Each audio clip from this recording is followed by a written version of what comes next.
So we're back with the Bavarian Airship Regatta. So we're going to find out what sort of pickle Lord Ashley has got himself into in this chapter, which is called Meet Cute. For once, Lord Ashley appeared discomfited, struggling internally with a course of action. Drake and McTrowell waited patiently for their friend to collect his thoughts. I had thought to spruce up my wardrobe with the latest fashion since I'm here in Paris.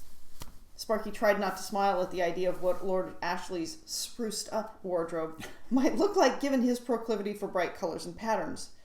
She might have taken the opportunity to tease her friend if he weren't in distress. A friend in London recommended a high-quality, discreet shop on the Rue de Rivoli for shirts and cravats. As I approached the shop, a gentleman approached from the opposite direction with a haste that suggested urgency. As I was enjoying a leisurely afternoon of diversion, I allowed him to enter the shop ahead of me. He immediately began addressing the shopgirl loudly in English, without so much as a bonjour. Lord Ashley continued his story. The Englishman began pointing to several samples and demanding to know what fabrics were available, how much items cost, and how long it would take to have half a dozen shirts made. The shopgirl begged his pardon, in French, and said that she didn't speak English. The Englishman replied by shouting his demands in English and growing red in the face. The shopgirl became even more apologetic and suggested that the gentleman should come back in an hour when the shop owner, who spoke a bit of English, would be returning. Of course, the Englishman didn't understand and only became more irate, shouting insults at the uncomprehending shopgirl. At this point, Lord Ashley felt it prudent to intervene before the encounter could turn violent. Sir, perhaps I may be of some assistance. I speak French passably well and would be willing to translate. The suggestion that he might require assistance with someone so inconsequential as a shopgirl had exactly the opposite of the desired effect. He rounded on the shopgirl and shouted, showering her with spittle, "Do you know who I am? I am Theodore Grossman, and my company supplies half the bricks in London. I could buy the shop with the pence in my trouser pockets." With that, he stormed out of the shop with the customary slam of the door, nearly yanking the little brass bell off its string. Lord Ashley and the shopgirl stood staring at each other for a moment, while the sorely abused bell settled down. The shopgirl's face screwed up in a clear indication that she felt like crying, but was trying mightily not to. Lord Ashley produced a monogrammed handkerchief with a cheery flourish from inside his frock coat and dabbed the first teardrop before it could roll down her cheek. He addressed her gently in French. "I'm terribly sorry, mademoiselle." And then he cocked his head slightly, suggesting she should be forthcoming with her name. Gabrielle Lambert. I'm very sorry I offended your master." She clutched her hands around his handkerchief and the hand holding it. "My master?" "Yes, your master, Monsieur Grossman." It was then that Lord Ashley realized that his arrival right behind the offensive brickmonger had given the lovely Gabrielle the idea that he was Grossman's servant. And of course she couldn't understand their conversation in English, so it would have looked like an obedient servant trying to assist his master. The look on her face was one of true gratitude, and her hands around his were invitingly warm. If he told her that he was an English viscount, she would be mortified at her presumptuousness, and that would be the end of that.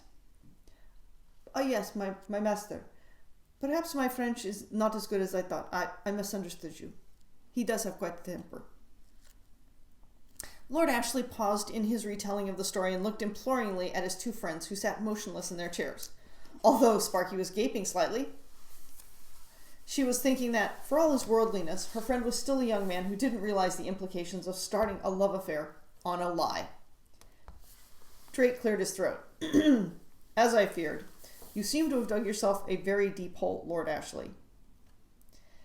"Yes, and you haven't heard the worst of it," the Viscount interjected.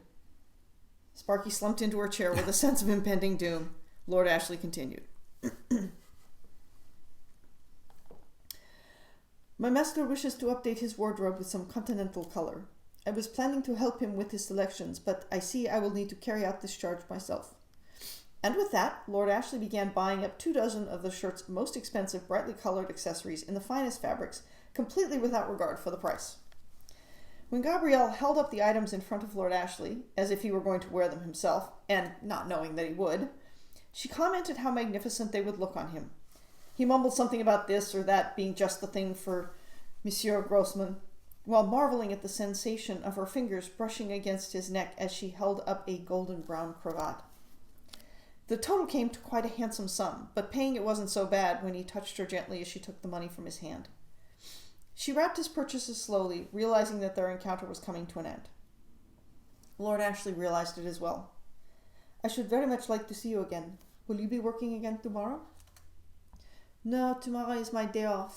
I like to stroll along Ile de la Cité. I have been watching the work on La Sainte-Chapelle, and then I will visit my grandmother in Montparnasse. I have not had the pleasure of seeing the restorations of La Sainte-Chapelle, and I too have my day off tomorrow. Perhaps I could take a stroll as well. When do you think the light would be best?" "I particularly like it at 1 o'clock.